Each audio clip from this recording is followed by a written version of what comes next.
During the past semester, as part of our UMBC American Studies class, students have worked on the Bromo Speaks project to produce a radio series that highlights the voices of the residents, artists, workers, and business owners in the Bromo Arts District in the west side of downtown Baltimore.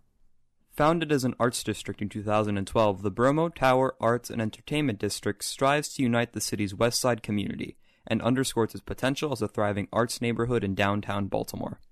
Students from UMBC worked to gather over 40 interviews with various people living, working, and visiting the district. These voices highlight themes such as history, neighborhood change, racism, structural inequality, displacement and development, and the potential future of the area.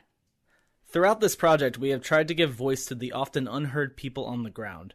We attempt to leave the listener with as many questions as answers in order to inspire people to think about how arts districts can change a city. The voices you will hear are not monolithic, and the Baltimore Traces Communities in Transition project is ongoing. For more information on the project, you can visit baltimoretraces.umbc.edu. Thanks for listening. Park Avenue, West Franklin, Utah Street, Chicago Avenue, West Redwood, Howard Street, North Pack, West Saratoga, Madison Avenue, West Baltimore. Bromo Speaks. Anybody want to say a few words?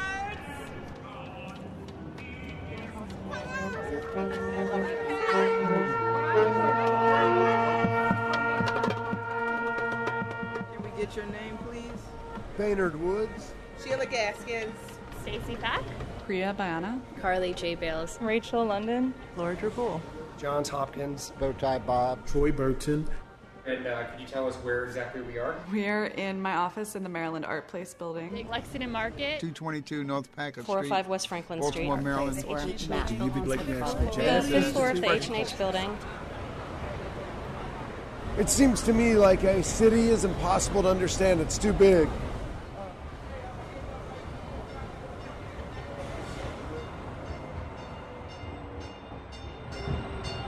and I'm from the old school, and Pennsylvania Avenue is historically one of the cultural hubs of Baltimore City. I mean, if it wasn't for Pennsylvania Avenue, there would be no Baltimore City. I moved here about 9 years ago. I actually grew up in a suburb between here and D.C., but wanted to move to the city after I got out of school. And I've lived about a mile and a half from here for the last 9 years, and I love it. Definitely still a newbie. I've been in Baltimore for 4 years. Growing up, I grew up in Annapolis, which is 45 minutes away, but Baltimore is always just this city that existed over there that we sometimes went to watch Orioles games or go hang out at the harbor. So it's been really awesome living here and seeing that it's so much more than that, and but it's a complicated relationship. Still trying to figure it out. I don't think I'll ever really. I work in this city. I live in this city. I am a community member.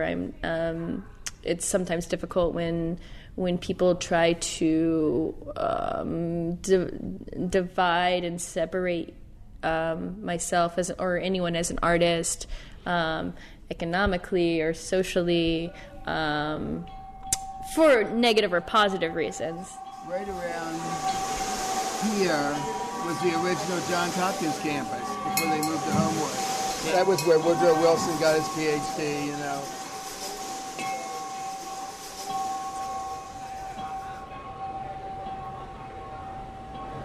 Could you give us a little history on the Lexington Market? The market was, is over 200 years old, and they built this in 1957, this building, and the arcade over behind us in the 1980s. And that building, the Bromo Salsa building, is where people who had slaves would put their slaves in there while they went on vacation. And they sold slaves at Lexington Market. So it's a little eerie anyway.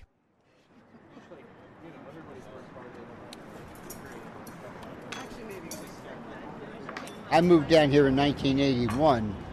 If you told me I'd be sitting eating a piece of pizza at North Avenue and Howard Street, I would say that's the only reason I ate it there was because that's as far as I could run with a piece of pizza, because it was not a neighborhood you want to be in. It wasn't horrendous, but it just wasn't, there was nothing there. Now, that area up there is cool.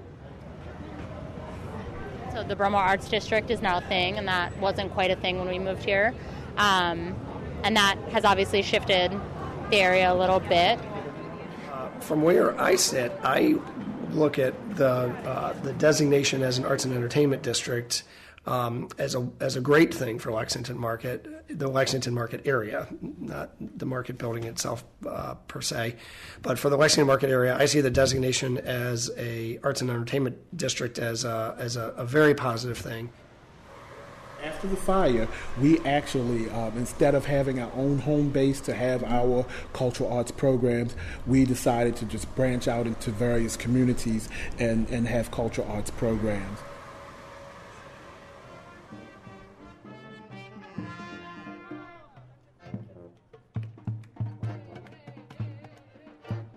Particularly in present day in a lot of major cities, there's this idea that's arisen of like artist as savior, or artist is sort of like catalytic generator of like whether that be economically or community wise. And I'm a little bit torn on that because I feel like it puts the idea of an artist into something else other than another community member. It's a really small niche. Like, it takes a while for people to really understand new idioms and new languages, whether they're oral languages or visual languages or performative acts. I mean, it takes a while.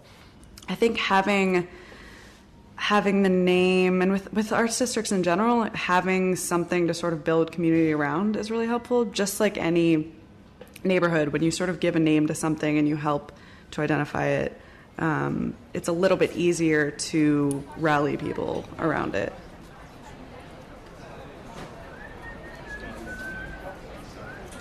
But being in an area designated as an arts district, I think helps artists. It brings home the message that we as a community care, and they're in a hub that we as a community, a larger Baltimore City community, have really targeted for artists. You know, to paint it with a broad brush would be a mistake in that topic. And Pennsylvania Avenue is not considered an arts district. So who makes those rules? Who makes those decisions? And why isn't it an arts district? And so then you get Station North or Bromo Speaks or whatever. You get that building, and they're considered arts districts.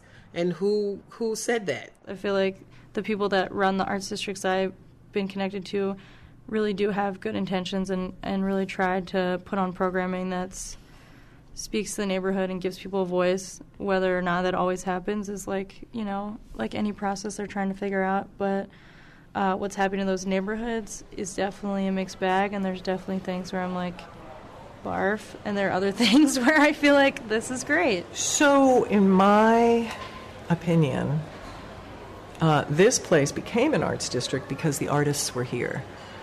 And so I come from that school of art.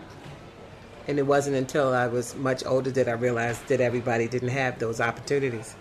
And then I realized how segregated the art scene was in Baltimore, and how, there are white spaces, literally, and there are black spaces, and white theaters and black theaters. The culture is going to express everybody that lives here, and it should.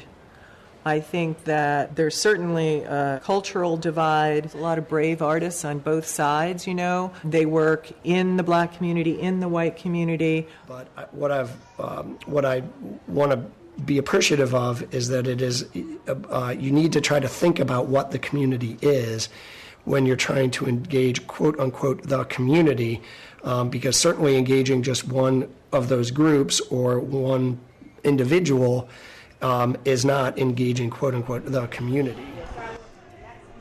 So each day I have children performing here, and I think it's so important for us to make sure that the children know how special they are.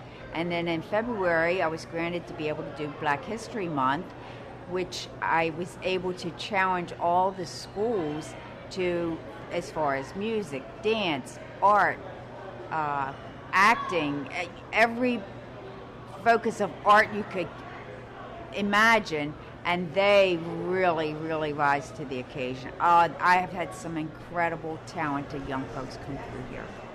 Because you're not representing the whole Baltimore. And Baltimore has not represented itself the way it should represent itself in a long time. We should ask them what they need, because they know exactly what they need more so than anybody else knows. They know what's in their community. They know what's happening. And the politicians, whether it be of good interest or not, are not doing that. So then it causes people not to feel worthy or trusted. That's why you don't have the voting in Baltimore is so bad, is because people don't trust the politicians. And Lexington Market has changed with the times, some for the good and some for the bad.